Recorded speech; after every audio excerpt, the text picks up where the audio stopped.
औषधि खेती विकास संस्थान से नंदकिशोर यादव का सभी किसान भाइयों को नमस्कार। औषधि खेती विकास संस्थान एक स्वयंसेवी संस्था है जो सन 2010 से किसानों को औषधि फसलों की खेती और बागवानी के लिए प्रोत्साहित करती आ रही है। हम लोग औषधि फसलों की खेती और बागवानी करवा भी रहे हैं, साथ में किसानों को बाजार भी उपलब्ध करवा रहे हैं। उत्तर प्रदेश में हमारे कई प्रोजेक्ट चल रहे हैं, विशेषकर औषधि फसलें, चाहे वो सतावर हो, अश्वगंधा हो, सफ़ेद मूसली हो, चिया हो, अकरकारा हो, जैसी महत्वपूर्ण औषधि फसलें जिनका मार्केट में काफ़ी बड़ी डिमांड रहती है, उसका हम लोग उत्पादन करवा रहे हैं। औषधि खेती विकास संस्थान बांस की खेती को प्रोत्साहित कर रहा है। बांस की व्यावसायिक खेती, बांस की खेती हम लोग व्यावसायिक खेती कर रहे हैं और लगभग 3200 एकड़ का लक्ष्य हमारे सामने है उत्तर प्रदेश में। बांस का व्यावसायिक उपयोग तो पेपर मिलों में, प्लाईवुड इंडस्ट्रीज में, फर्नीचर उद्योग में और बॉयलर में होता है। बांस का जो भौतिक मान होता है वो लगभग कोयले के बराबर होता है, इसलिए पावर प्लांट्स या अन्य जो बॉयलर हैं वो कोयले के विकल्प के रूप में बांस का प्रयोग कर रहे हैं। राष्ट्रीय बांस मिशन परियोजना के तहत भारत सरकार बांस की खेती को प्रोत्साहित कर रही है और देखा जाए तो पूरे देश को 21 क्लस्टर जोन में बांटा गया है जिससे कि किसान खेती करें। और बांस की खेती को बढ़ाने के लिए भारत सरकार ने बांस को पेड़ की श्रेणी से घास की श्रेणी में डाला, जिससे किसानों के सामने परेशानी ना आए उसके उत्पादन में और बाद में उसकी कटाई में। हम लोग बांस की जो व्यावसायिक खेती करवा रहे हैं उसमें जो हम लोग वैरायटी यूज कर रहे हैं वो बम्बूसा हैमिल्टोनी वैरायटी है। ये एक टिश्यू कल्चर की वैरायटी है, हाइब्रिड वैरायटी है, चाइनीज वैरायटी है। और इस पौधे के अंदर एक बहुत बड़ी खासियत होती है, ये पौधा लगभग 40 से 60 फुट ऊंचा होता है जब ये पेड़ बन जाता है और वजन लगभग 50 से 70 किलो होता है एन एवरेज, और मोटाई 5 से 6 इंच होती है अपने विशेष गुणों के होने के कारण में। दूसरा, इसके अंदर में सेल्यूलोज, सभी बांसों में सेल्यूलोज पाया जाता है लेकिन इस वैरायटी के अंदर सेल्यूलोज 65% पाया जाता है। अब आप लोग पूछेंगे कि सेल्यूलोज होता क्या है। सेल्यूलोज वो उत्प्रेरक है जिसके तहत इथेनॉल बनता है। आपको भी पता है कि भारत सरकार पेट्रोल में इथेनॉल मिलाया जा रहा है, अभी 20% का टारगेट सरकार लेके चल रही है और आने वाले समय में 85% इथेनॉल और 15% पेट्रोल पे गाड़ियां चलेंगी। इसके लिए पूरे देश भर में रिफाइनरीज, इथेनॉल रिफाइनरीज लग रही हैं। उत्तर प्रदेश के अंदर बलरामपुर में एशिया की सबसे बड़ी इथेनॉल रिफाइनरीज का उद्घाटन भी हो चुका है, जिसका माननीय मुख्यमंत्री जी ने उद्घाटन किया है।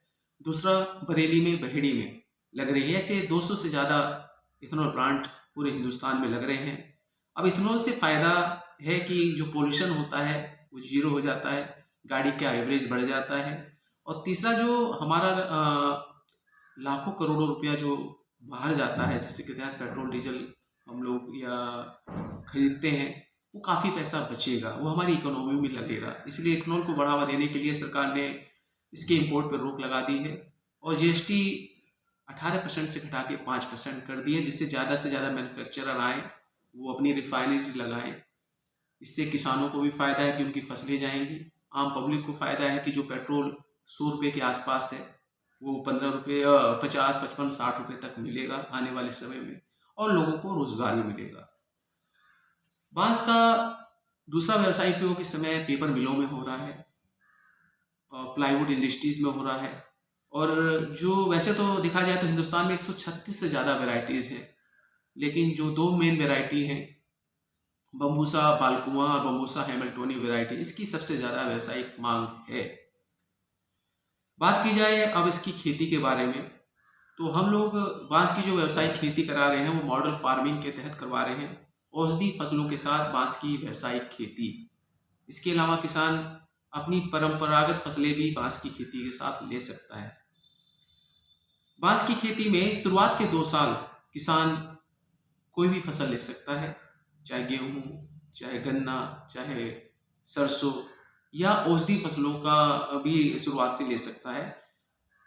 1 एकड़ के हिसाब से देखा जाए तो पौधे से पौधे की दूरी 6 फुट और लाइन से लाइन की दूरी 12 फुट, ये एक मानक होता है जिसके तहत किसान जो है अन्य फसलें लेके चल सकता है। शुरुआत के 2 साल कोई भी फसल लेके चल सकता है, लेकिन तीसरे साल से छाए वाली खेती किसान को लेके चलनी पड़ेगी। यानी हल्दी, अदरक, सतावर जैसी खेती। औषधि खेती के विकास संस्थान के साथ किसान मिलकर अपनी आमदनी को 5 से 6 गुना बढ़ा सकता है।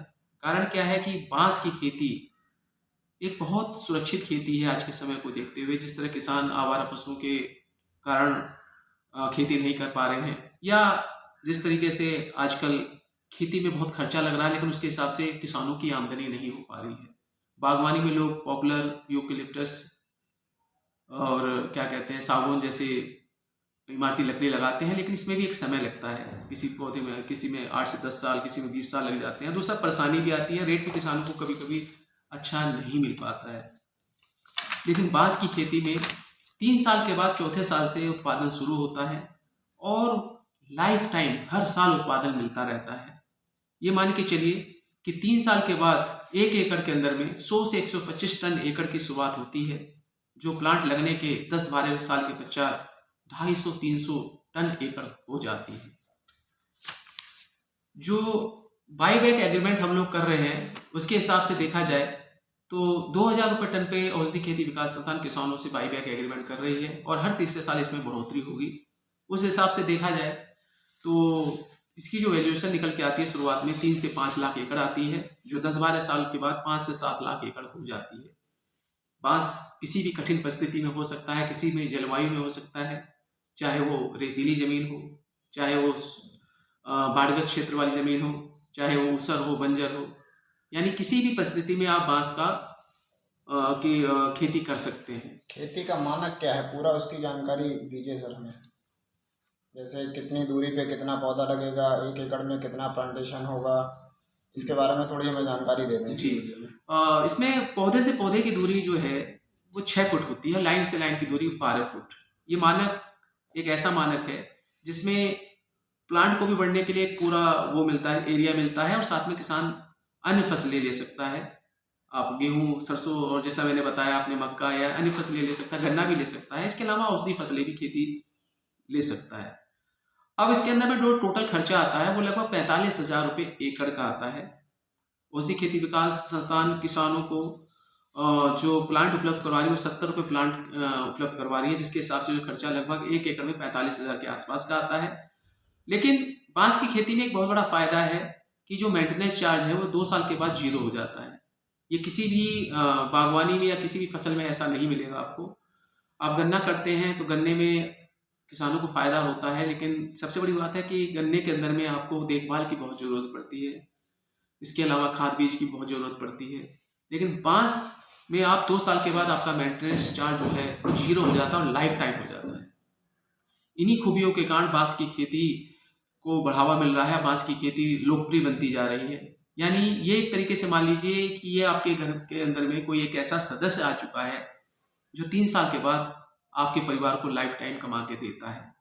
औषधि खेती विकास संस्थान के साथ किसान अगर औषधि फसलों की खेती पहले साल से करते हैं तो ये जो इनकम है किसान की वो पहले साल से स्टार्ट कर सकते हैं। यानी 3 से 5 लाख एकड़ का जो लक्ष्य है वो 3 साल के अंदर ही वो प्राप्त कर सकते हैं, और 3 साल के बाद ये डबल डिजिट में इनकम किसान की पहुंच जाती है। यानी कि 5 से 7 लाख एकड़ किसान बिना किसी झंझट के, बिना किसी ज़्यादा प्रयत्न के लाइफ टाइम प्राप्त कर सकता है। इसके अलावा हम लोग किसानों को अन्य फसलों के प्रति भी जागरूक करते रहते हैं। औषधि खेती विकास संस्थान इसके अलावा सतावर की खेती, अश्वगंधा की खेती और सफ़ेद मूसली की खेती, अकरकरा जैसी औषधि फसलों की खेती 2010 से लगातार करवाता आ रहा है। तो औषधि खेती विकास संस्थान के साथ मिलकर किसान अपनी आर्थिक आय में एक क्रांतिकारी परिवर्तन कर सकते हैं और बिना किसी समस्या के, बिना किसी ज़्यादा मेहनत के एक लाइफ टाइम एक अच्छा रिटर्न प्राप्त कर सकते हैं। इसलिए मैं सभी किसानों से एक निवेदन करना चाहता हूँ, चाहे वो किसान अपनी मेड़ पे लगाएं, चाहे खेत में लगाएं, और एक अच्छी इनकम प्राप्त करें। इसके अलावा बाँस जो है पर्यावरण को भी बहुत सुरक्षा देता है। बाँस जहाँ होता है, एक बाँस 300 किलो ऑक्सीजन पर डे देता है, यानी 70 टन ऑक्सीजन हर साल देता है। 80 टन कार्बन डाइऑक्साइड ये अपने अंदर लेता है। तो ये पर्यावरण को भी एक बहुत बड़ी सुरक्षा देता है। साथ में जहाँ भी ये बाँस रहता है वहाँ पानी का लेवल बढ़ जाता है। इसकी जो जड़ें होती हैं वो बायोमास, मिट्टी की बायोमास को बढ़ाती हैं। तो ये बहुत सुरक्षित खेती है। और किसान औषधि फसलों खेती विकास संस्थान के साथ मिलकर बांस का एक बहुत बेहतर रिटर्न के साथ खेती कर सकता है। धन्यवाद।